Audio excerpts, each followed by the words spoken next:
June 1942. The Pacific Ocean had become the largest battlefield in human history.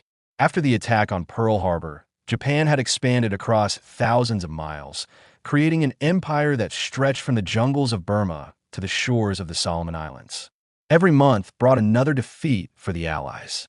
American garrisons fell one by one, supply lines were shattered, and the myth of Japanese invincibility spread across the world. The Imperial Navy moved with surgical precision, its carriers striking without warning, its submarines cutting through the ocean like knives. For 6 months, Japan controlled everything it touched. But that control was about to be challenged not by a superior fleet or a stronger army, but by information, by a small group of Americans hidden in a basement at Pearl Harbor who spent their nights listening to static. They were cryptanalysts, codebreakers, and linguists working under Commander Joseph Rockefeller, a man whose mind functioned like a machine. His team in Station HYPO intercepted thousands of Japanese messages every day, trying to piece together fragments of code known as Gen 25, the Imperial Navy's top-secret communication system.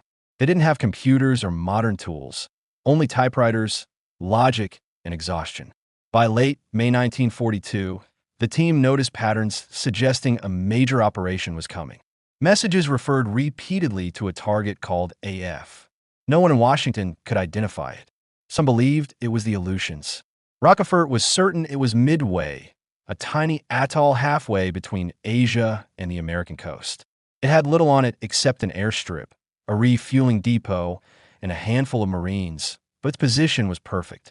Whoever held Midway would control the center of the Pacific. Rockefeller needed proof. He convinced Midway's garrison to send an unencrypted message claiming that their freshwater system had broken. Hours later, Japanese intelligence reported that AF is short on water. The trap had worked. The Americans now knew Japan's next target and, most importantly, the timing. Admiral Chester W. Nimitz, commander of the U.S. Pacific Fleet, understood immediately what this meant.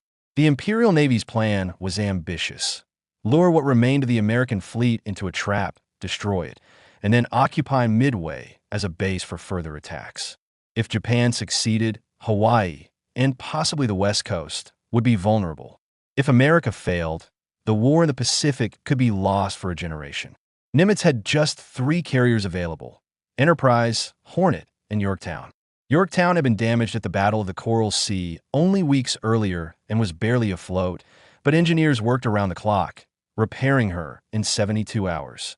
Every available ship, pilot, and plane was gathered. The Japanese, meanwhile, sailed with 4 of their most powerful carriers: Akagi, Kaga, Soryu, and Hiryu. Their air crews were the best in the world, veterans of Pearl Harbor and the South Pacific. The balance of power seemed hopeless. But Nimitz possessed something the Japanese did not: foreknowledge.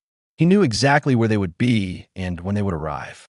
On the morning of June 4th, Japanese aircraft attacked Midway.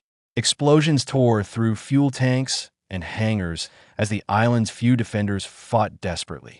The Japanese commander, Admiral Chuchi Nagumo, believed the base was nearly destroyed and began preparing a second strike. His flight decks filled with refueled and rearmed aircraft, hundreds of bombs and torpedoes sitting in open sunlight. What Nagumo did not know was that American carriers were already within striking distance to the northeast. From Enterprise, Hornet, and Yorktown, over 150 planes took off into the sky. The air groups flew on dead reckoning, spread out over hundreds of miles of empty ocean, searching for the Japanese fleet. The first Americans to find the enemy were the torpedo squadrons. Flying slow, outdated TBD devastators, they attacked without fighter cover. They came in low over the waves, facing a wall of anti-aircraft fire. One by one, they were cut down by 0 fighters. Of 41 planes, only 6 returned. It was a massacre, but their sacrifice forced the Japanese Combat Air Patrol to stay low, leaving the sky above unguarded. At 10:22 a.m., a group of dive bombers from Enterprise, led by Commander Wade McCluskey, spotted a shadow on the horizon: the Japanese carriers. McCluskey's men had been lost, nearly out of fuel, but they followed the wake of a lone destroyer rushing toward the fleet. It led them straight to the heart of the enemy armada. From 15,000 feet, they rolled into their dives. In less than 5 minutes, 3 Japanese carriers, Akagi, Kaga, and Soryu, were burning. The bombs struck precisely as the decks were crowded with fueled aircraft, igniting chain reactions that consumed everything. Flames hundreds of feet high rose into the air, visible for miles. The Imperial Navy, stunned, tried to respond, but chaos spread faster than orders could. Crews abandoned ships as ammunition cooked off. Only the carrier Hiryu remained operational. Hiryu counterattacked with 2 waves of aircraft, striking Yorktown and crippling her. The damaged American carrier drifted, burning, but she refused to sink. Hours later, American scouts found Hiryu. Dive bombers from Enterprise and Hornet struck again. Their bombs hit amidships, detonating fuel stores. By sunset, the 4th Japanese carrier was engulfed in fire. In a single day, Japan lost 4 carriers, over 300 planes, and more than 2,000 sailors. The heart of its naval aviation was gone. For the first time in the war, Japan's expansion had stopped. Its surviving ships turned east in retreat. The empire that had swept across the Pacific in 6 months could not replace the men and machines it lost at Midway. The balance of power shifted overnight. America had not just won a battle. It had changed the entire course of the war. But victory came at a terrible cost. The U.S. Navy lost more than 300 men, many of them young pilots who had never seen combat before. Yorktown was later sunk by a Japanese submarine while under tow. The ocean was filled with debris and oil, the remnants of 2 fleets locked in the most decisive carrier battle in history. Yet amid the wreckage, a new kind of warfare had been born. Air superiority, intelligence, and coordination had replaced the old doctrines of battleship dominance.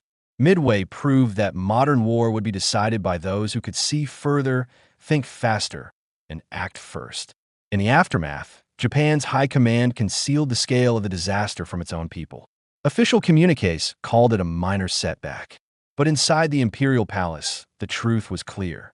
Japan's offensive capacity was broken. The initiative now belonged to the United States. From this moment, the Pacific Campaign changed direction, island by island, mile by mile, until the war itself reached Tokyo Bay 3 years later. In Washington, President Roosevelt praised the courage and precision of the men who fought. He understood that this victory was not born of luck, but of intellect and sacrifice. The real turning point had occurred weeks earlier, in that dim room at Pearl Harbor where codebreakers solved a riddle that shaped the future. Rockefort and his team received little recognition during their lifetimes. Much of their work remained classified for decades. But history would later reveal that their discovery saved thousands of lives and shortened the war by years. Midway was the perfect storm of intelligence, bravery, and timing. Every part of the American system, from the analysts decoding messages to the sailors repairing Yorktown to the pilots who flew through anti-aircraft fire, functioned in harmony. It was a demonstration of what the United States could achieve when it combined science, courage, and coordination under pressure. The Japanese Navy, once considered unbeatable, never recovered from the loss. Within months, American forces went on the offensive at Guadalcanal. For Japan, Midway marked the beginning of the end. Historians later compared Midway to Trafalgar, to Waterloo, to Stalingrad, moments when the momentum of war shifted permanently.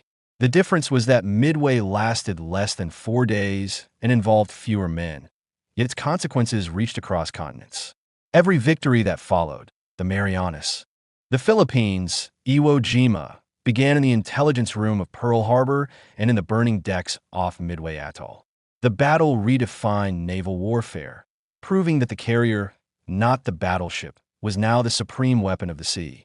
When the smoke cleared, the American sailors who survived knew they had witnessed something beyond victory. They had seen a transformation. The nation that had entered the war battered and uncertain emerged confident, united, and capable of striking anywhere on Earth. The lessons of Midway spread through every academy and war college in the years that followed. The importance of intelligence, the value of calculated risk, and the integration of technology with human judgment became doctrines that defined modern military thought. The Japanese Navy never fully recovered. Its surviving carriers operated with inexperienced crews and outdated aircraft. Its fuel reserves dwindled. Its confidence vanished.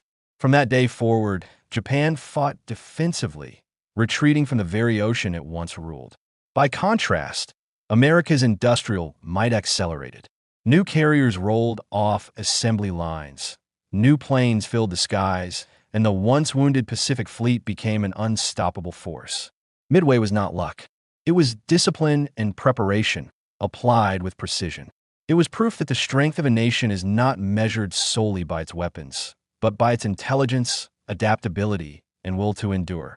The battle demonstrated that even when outnumbered and outgunned, the side that learns faster, plans better, and refuses to yield will always prevail. The Pacific War would rage on for 3 more years, but its outcome was decided here. On that June morning, when American bombers broke through the clouds and the ocean caught fire, the tide of history turned. From that moment, the United States no longer fought for survival. It fought for victory. And the road to Tokyo began.